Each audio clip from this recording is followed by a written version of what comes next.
Désormais devenu un pôle culturel local reconnu, l'espace culturel Victor Hugo s'est offert le plaisir de présenter un spectacle coup de cœur venu d'ailleurs, la célèbre légende japonaise Momotaro.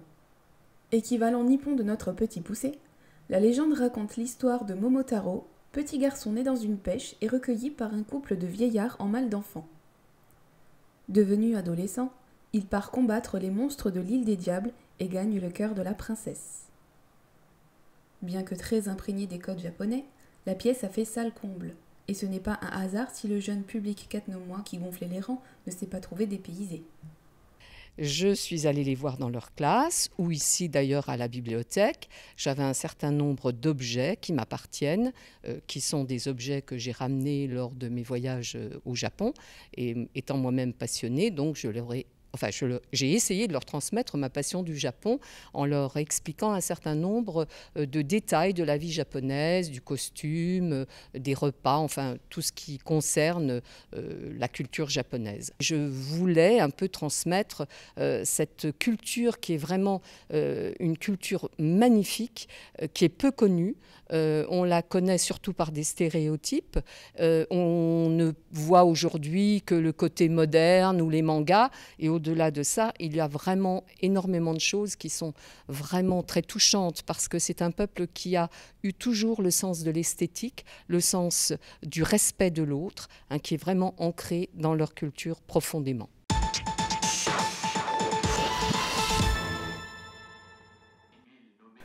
En 2012, Cattenom a une nouvelle fois pu compter sur l'Union nationale des anciens combattants pour représenter le drapeau aux cérémonies officielles.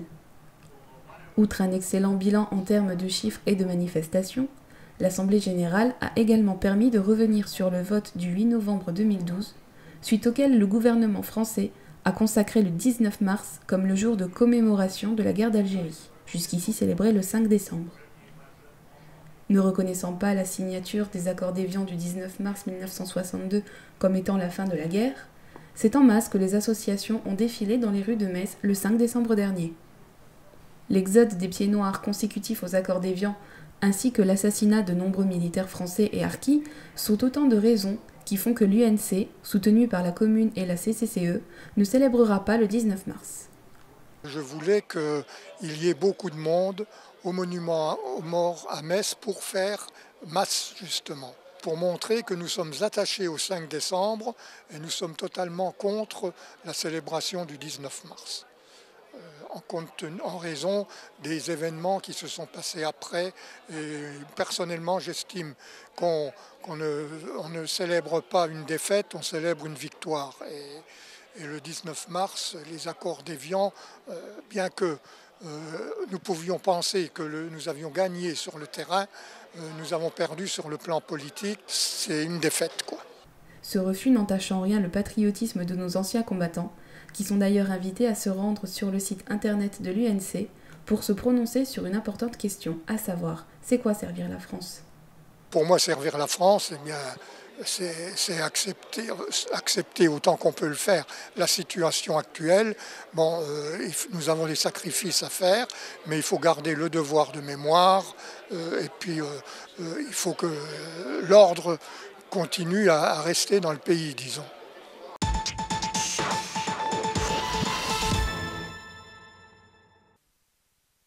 À l'occasion de la traditionnelle soirée des vœux, Monsieur le maire a souhaité faire un point rapide sur les investissements de 2013. Dans un premier temps, la mairie va se focaliser sur l'achèvement du nouveau périscolaire. La commune s'attellera ensuite à d'autres projets tels que la prolongation de la place Saint-Vincent-de-Paul, la réfection des vestiaires du club de foot, l'aménagement du parking Charles-Péguy, ainsi que l'aménagement de l'accès au gymnase pour permettre une circulation en toute sécurité. En 2013, la mairie prévoit un autre investissement important, tant sur le budget que sur l'enjeu, le raccordement à la fibre optique. En effet, le haut débit permettrait d'attirer de nouvelles entreprises sur le territoire communautaire et ainsi de créer de l'emploi. Dans cette même optique, Monsieur le maire souhaite que 2013 voie l'émergence de nouveaux commerces et services de proximité. La commune ne se contente pas de favoriser l'emploi, elle encourage également la formation professionnelle. Le repas et le service ont été assurés par les élèves de seconde et de première du lycée hôtelier Saint-André d'Autange. Leur cursus de 3 ans comprend en plus des traditionnels cours, 22 semaines de stage, ainsi que, comme cette soirée, des travaux pratiques déplacés. Les métiers de l'hôtellerie sont des métiers extrêmement porteurs. On a une demande très très forte et nous avons aussi, avec une expérience de plus de 35 ans dans les métiers de bouche au lycée d'Autange, une bonne expérience pour pouvoir former ces élèves. En sachant qu'au cours de leur formation, ils ont des stages et ces stages peuvent être soit sur Thionville ou à l'étranger. Nous avons des élèves qui vont en Allemagne, en Belgique, au Luxembourg, sur Paris, dans des grandes maisons ou dans des restaurants traditionnels, dans de la collectivité ou dans des restaurants à thème. Toutes les phases de la restauration sont abordées au cours de leur formation et à l'issue, les élèves peuvent choisir la voie qui leur plaît, soit la voie du restaurant étoilé, le 3 macarons Michelin, ou alors le restaurant traditionnel, voire pourquoi pas la pizzeria. On a des élèves qui sont extrêmement épanouis et qui ont un vrai plaisir à travailler. Une formation complète, la certitude de trouver un emploi à la sortie du lycée, une grande variété de restaurants où exercer, le tout accessible à une seule condition. Alors la principale valeur, c'est quelque chose qu'on veut, c'est la passion. On veut faire briller les yeux de nos élèves. Ce soir, j'ai discuté avec plusieurs élèves, ils étaient heureux d'être là. Ils étaient contents, ils disaient « Monsieur, vous avez vu ce qu'on fait, c'est bien, ça nous plaît ». Et c'est des élèves qui, parfois, se posaient des questions, étaient un peu en échec scolaire.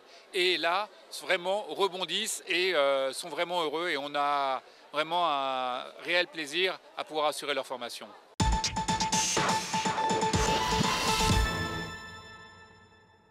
Alors je souhaite à tous les Catenomois et les Catenomoises de la joie et de la prospérité pour toute cette année 2013. Joie, bonheur et gaieté. Une excellente santé. Bonheur, de réussite et de santé. Une très bonne année, une bonne santé. Santé, bonheur et réussite professionnelle. Une bonne santé. Plein de bonheur, plein de joie. Et une réussite dans tous vos projets de votre avenir. Qu'elle vous apporte l'essentiel et aussi un petit peu de superflu.